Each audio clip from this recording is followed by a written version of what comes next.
आज जहां एक और हम अपनी हिंदी और संस्कृत जैसी भाषाओं को भूल के अंग्रेजी भाषा की तरफ भाग रहे हैं, वहीं विदेशों में संस्कृत और हिंदी का चलन बढ़ते जा रहा है। नासा का तो यह तक कहना है कि इस पूरी ही धरती पर संस्कृत सबसे स्पष्ट भाषा है। आपकी जानकारी के लिए मैं आपको बता दूं कि संस्कृत का शब्दकोश इस पूरी ही दुनिया में किसी भी भाषा से सबसे ज्यादा है। आज संस्कृत में 102 अरब 78 करोड़ 50 लाख से ज्यादा शब्द हैं। संस्कृत ऐसी भाषा है जहां पर आप किसी भी वाक्य को कम से कम शब्दों में पूरा कर सकते हो, जो आप किसी अन्य भाषा में नहीं कर सकते। और कंप्यूटर की एल्गोरिदम के लिए भी संस्कृत को सबसे उपयुक्त भाषा माना गया है। क्या इसके पहले तक संस्कृत के बारे में ये सब फैक्ट आप जानते थे? और अगर नहीं जानते थे तो चैट सेक्शन में लिखना मत भूलिएगा। चलिए गाइस, एक करंट अफेयर का सवाल पूछता हूं, देखते हैं आप लोग कितना अपने आप को अपडेटेड रखते हैं। सवाल यह है कि अभी रिसेंटली ही नेशनल एकेडमी ऑफ साइंस ने 2021 के Michael and Sheila Held award के लिए 2 लोगों के साथ साथ एक इंडियन को चुना है, जिसके अंदर $1 लाख का प्राइज मनी शामिल है। सवाल यह है कि उस इंडियन का नाम क्या है और उसे क्यों चुना गया है। क्या आप जानते हैं? चलिए मैं आपको बताता हूं। उस इंडियन का नाम है निखिल श्रीवास्तव। वो एक मैथमेटिशियन है और कैलिफोर्निया यूनिवर्सिटी में मैथ्स के असिस्टेंट प्रोफेसर भी हैं।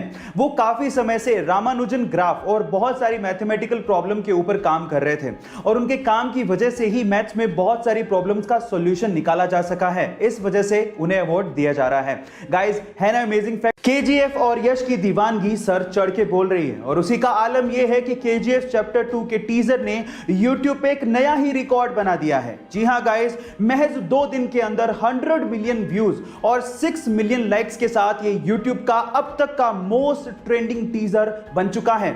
और ये रिकॉर्ड आज तक किसी बॉलीवुड मूवी तो छोड़िए, हॉलीवुड मूवी ने भी हासिल नहीं किया है। और आज की डेट में ये टीजर YouTube पे 135 मिलियन व्यूज के साथ और लगभग 6.7 मिलियन लाइक्स के साथ नंबर 1 पे ट्रेंड कर रहा है। इसके पहले तक ये रिकॉर्ड एवेंजर्स मूवी के नाम था। गाइस, एंट्री तो धमाकेदार है, लगता है मूवी उतनी ही शानदार होगी।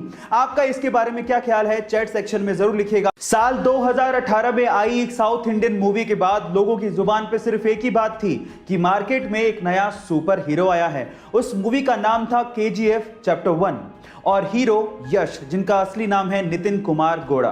गाइस, यश KGF चैप्टर 1 के बाद रातों रात सुपरस्टार बन गए, लेकिन उनकी लाइफ का एक ऐसा पहलू है जिसे जानने के बाद आप लोगों को बहुत प्राउड फील होगा। जी हां गाइस, यश के पिताजी रोडवेज बसों में बस ड्राइवर हैं और यश का इतना नाम होने के बावजूद भी आज भी उनके पिताजी बस चलाते हैं। उनका यह कहना है कि इसी काम की वजह से यश इतने बड़े सुपरस्टार बने हैं। गाइस, उनके पिताजी का जमीन से जुड़ा होना कहीं ना कहीं यश की स्टारडम का कारण भी है। आपको यह फैक्ट जान के कैसा लगा? चैट सेक्शन में जरूर लिखिएगा। चलिए गाइस, फिर से एक KBC का सवाल पूछता हूं। आप लोगों ने नोकिया कंपनी का नाम तो जरूर सुना होगा और नोकिया मोबाइल आपने या आपके किसी फैमिली मेंबर ने यूज भी किया होगा। मेरा सवाल यह है कि नोकिया कंपनी या नोकिया मोबाइल का नाम नोकिया कैसे पड़ा? इसके पीछे का रीजन क्या है? नहीं जानते ना?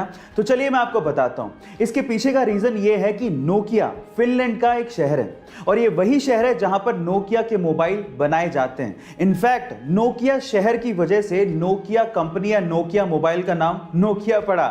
है ना अमेजिंग फैक्ट? गाइस, क्या आपको बहुत ज्यादा उबासी आती है? ऑब्वियसली आती होगी, स्पेशली किसी बोरिंग काम में जैसे कि स्टडी या फिर किसी बोरिंग लेक्चर में उबासी को कंट्रोल कर पाना बेहद नामुमकिन है। लेकिन क्या आपको पता है कि जिस उबासी की वजह से आपने किसी ना किसी क्लास में डांट सुनी होगी, वही उबासी आपकी सेहत के लिए बहुत अच्छी होती है। जहां एक और मोबाइल का एक्सेस यूज आपके माइंड का टेम्परेचर बढ़ा देता है, वहीं उबासी आपके दिमाग को ठंडा रखती है। इसके अलावा उबासी आपके ब्रेन को ज्यादा तादाद में ऑक्सीजन को सप्लाई करने का भी काम करती है। इसलिए गाइज, उबासी लेते रहो क्योंकि उबासी आपकी सेहत के लिए बहुत अच्छी है। ये इंटरेस्टिंग फैक्ट सुन के आपको कैसा लगा? चैट सेक्शन में लिखना मत भूलिएगा। YouTube पे हमारे चैनल को सब्सक्राइब कर लीजिए।